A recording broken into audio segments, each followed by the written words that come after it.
Albert Einstein once said, everybody's a genius, but if you judge a fish by its ability to climb a tree, it will live its whole life believing that it is stupid.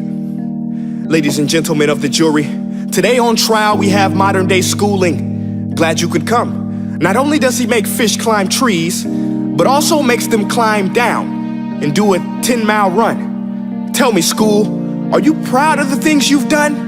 Turning millions of people into robots, do you find that fun? Do you realize how many kids relate to that fish swimming upstream in class, never finding their gifts, thinking they are stupid, believing they are useless? Well, the time has come, no more excuses. I call school to the stand and accuse him of killing creativity, individuality, and being intellectually abusive. He's an ancient institution that has outlived his usage. So, Your Honor, this concludes my opening statement, and if I may present the evidence of my case, I will prove it. Proceed. Exhibit A. Here's a modern day phone. Recognize it? Here's a phone from 150 years ago. Big difference, right? Stay with me. Here's a car from today, and here's a car from 150 years ago. Big difference, right? Well, get this. Here's a classroom of today, and here's a class we used 150 years ago. Now ain't that a shame? In literally more than a century, nothing has changed. Yet you claim to prepare students for the future? But with evidence like that, I must ask, do you prepare students for the future or the past? I did a background check on you and let the record show that you were made to train people to work in factories, which explains why you put students in straight rows, nice and neat, tell them sit still, raise your hand if you want to speak, give them a short break to eat, and for 8 hours a day, tell them what to think. Oh, and make them compete to get an A letter which determines product quality, hence grade A of meat. I get it. Back then, times were different. We all have a past. I myself am no Gandhi. But today, we don't need to make robot zombies. The world has progressed. And now we need people who think creatively, innovatively, critically, independently, with the ability to connect. See, every scientist will tell you that no two brains are the same. And every parent with 2 or more children will confirm that claim.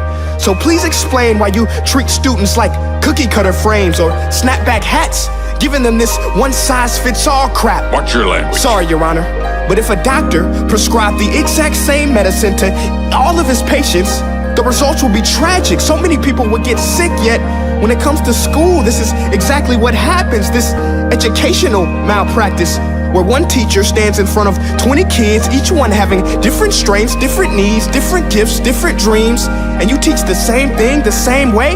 That's horrific. Ladies and gentlemen, the defendant should not be acquitted. This may be one of the worst criminal offenses ever to be committed. And let's mention the way you treat your employees. Objection. Overruled. I want to hear this. It's a shame. I mean, teachers have the most important job on the planet, yet they're underpaid? No wonder so many students are short-changed.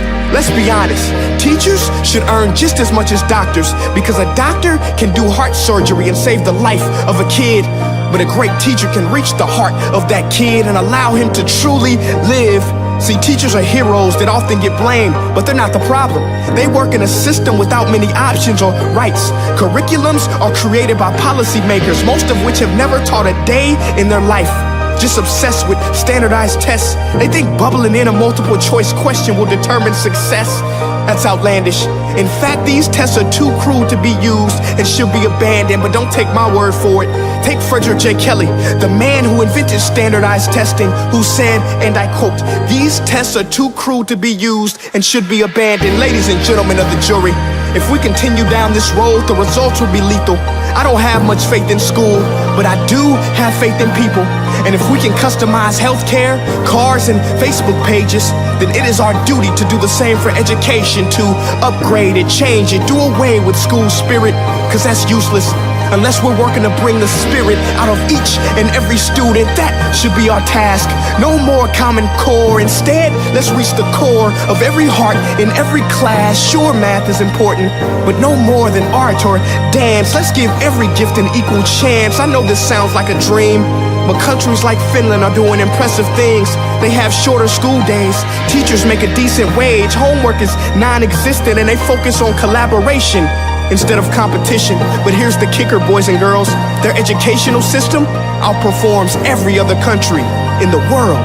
Other places like Singapore are succeeding rapidly. Schools like Montessori, programs like Khan Academy. There is no single solution, but let's get moving. Because while students may be 20% of our population, they are 100% of our future. So let's attend to their dreams, and there's no telling what we can achieve. This is a world in which I believe, a world where fish are no longer forced to climb trees. I'll rest my case.